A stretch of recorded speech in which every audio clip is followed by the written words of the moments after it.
Assalamualaikum warahmatullahi wabarakatuh. Halo teman-teman. Kali ini kita akan mengadakan podcast. Uh, Sebelum itu saya ditemani oleh Ali. Ali sebagai narasumber. Kali ini kita akan membahas tentang teori evolusi menurut sains terhadap manusia dan menurut Islam terhadap manusia. Baik, sebelum itu untuk memulai diskusi ini saya ingin menanyakan terlebih dahulu mengenai konsep dasar evolusi dalam sains. Bagaimana para ilmuwan menjelaskan teori evolusi? Baik, dalam ilmu biologi, teori evolusi itu merupakan teori ilmiah yang menjelaskan perubahan karakteristik makhluk hidup. Nah, secara bertahap, karakteristik makhluk hidup ini secara bertahap dari generasi ke generasi dalam jangka waktu yang sangat panjang. Nah, teori ini juga itu dipopulerkan oleh ilmuwan Inggris, yaitu Charles Darwin. Nah, melalui karyanya On the Origin of Species. Nah, di mana dalam karya tersebut itu Darwin menjelaskan bahwasanya konsep seleksi alam yaitu mekanisme di mana individu yang memiliki kemampuan adaptasi lebih baik terhadap lingkungan akan memiliki peluang lebih besar untuk bertahan hidup dan mewariskan sifatnya kepada keturunan. Baik. Apakah teori evolusi hanya didasarkan pada pemikiran Darwin ataukah ada juga didukung oleh bukti ilmuwan lainnya? Baik, jadi teori evolusi ini hanya didasarkan pada gagasan Darwin. Nah, tetapi juga didukung oleh berbagai bukti ilmiah yang berkembang dalam biologi modern. Nah, misalnya bukti dari catatan fosil, penelitian genetika. Nah, di mana ini beserta perbandingan anatomi dan fisiologi berbagai spesies makhluk hidup, di mana penelitian tersebut menunjukkan adanya hubungan kekerabatan antara makhluk hidup serta proses perubahan sosiologis biologis hidup yang terjadi secara bertahap selama jutaan tahun. Baik, menarik sekali ya penjelasannya tentang teori evolusi. Namun ketika kita berbicara tentang teori evolusi ini, sering juga membahas tentang asal usulnya manusia, sering juga diskusi mengenai bagaimana agama memandang hal tersebut dalam Islam. Dalam Islam sendiri, bagaimana konsep penciptaan manusia dijelaskan? Jadi dalam perspektif alam itu penciptaan manusia dijelaskan dalam Al-Quran. Nah, dalam Al-Quran itu menyebutkan bahwasanya manusia pertama kali adalah Adam. Nah, yang diciptakan oleh Allah Subhanahu wa taala dari tanah. Beberapa ayat Al-Quran itu menggambarkan proses penciptaan manusia. Nah, sebagai tanda kebesaran Allah dan menunjukkan bahwa manusia itu memiliki kedudukan khusus dibandingkan makhluk lainnya. Nah, selain itu juga manusia juga diberikan akal dan tanggung jawab moral serta peran sebagai khalifah di bumi. Jadi itu proses penciptaan manusia. Apakah hal tersebut berarti bahwa pandangan Islam sepenuhnya menolak teori atau bagaimana? Jadi pandangan para ulama dan ilmuwan itu Muslim mengenai hal ini cukup beragam.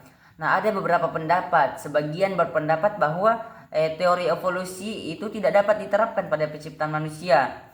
Nah, karena Al-Quran telah menjelaskan secara jelas tentang penciptaan Nabi Adam. Namun ada juga beberapa pemikir-pemikir Muslim yang mencoba mengkaji evolusi secara lebih terbuka. Nah, dengan berpendapat bahwa proses evolusi ini mungkin dapat menjelaskan perubahan pada makhluk hidup selain manusia.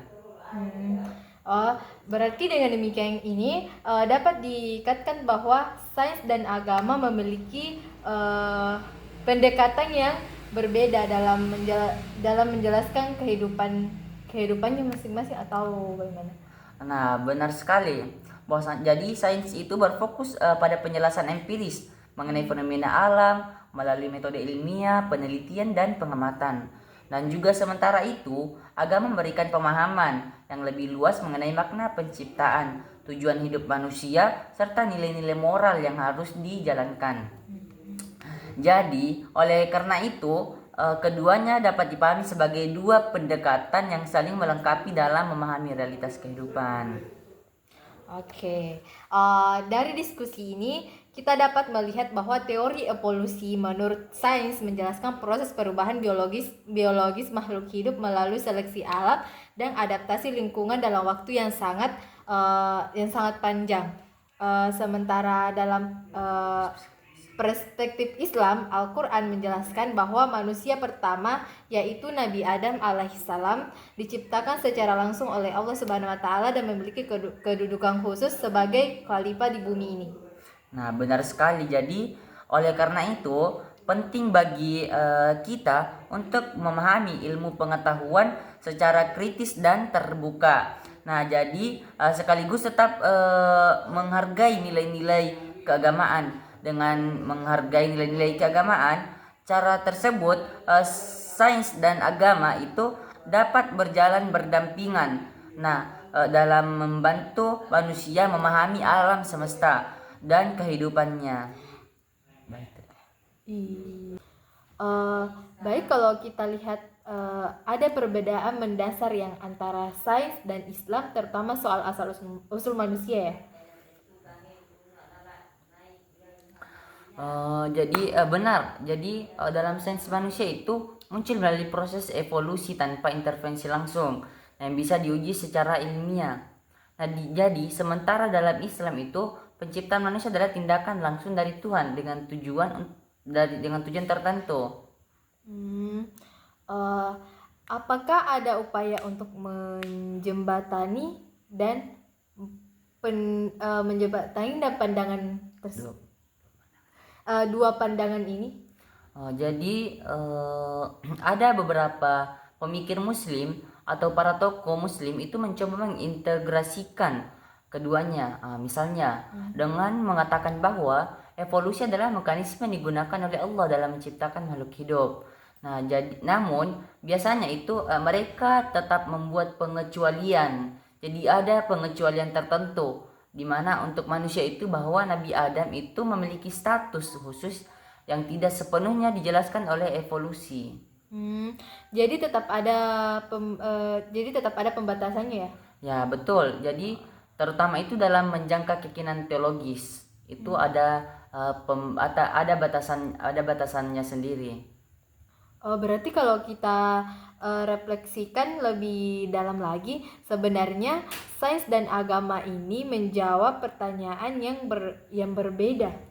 Nah, jadi tepat sekali dikatakan bahwasanya sains itu menjawab bagaimana kehidupan berkembang, bagaimana mekanisme alam bekerja. Nah, sementara agama itu menjawab. Jadi beda dari segi sains itu dia itu bertanya, kemudian sementara agama itu menjawab mengapa demikian, mengapa kita ada, apa tujuan hidup kita ini, dan apa mekanisme dan apa makna dari keberadaan kita di dunia ini. Itu dari perbedaan antara segi agama dan sains. Dan mungkin konflik yang sering muncul ketika ketika satu mencoba menjawab wilayah yang lain. Nah, itulah salah satu penyebabnya. Nah, jika kita memahami batasan masing-masing, sebenarnya dialog ini bisa lebih konstruktif ketika salah satu penyebabnya. Wah, berarti pembahasan hari ini benar-benar membuka wawasan kita, jadi melihat bahwa evolusi dalam sains adalah proses alam berbasis bukti ilmiah, sedangkan Islam memiliki penjelasan teologis tentang pencipta manusia. Ya, ada perbedaan mendasar, tetapi juga ruang untuk dialog dan pemahaman. Betul. Terima kasih banyak atas penjelasan yang sangat mendalam hari ini. Oke, sama-sama. Jadi terima kasih kembali. Semoga bisa membantu pendengar memahami topik ini dengan lebih bijak.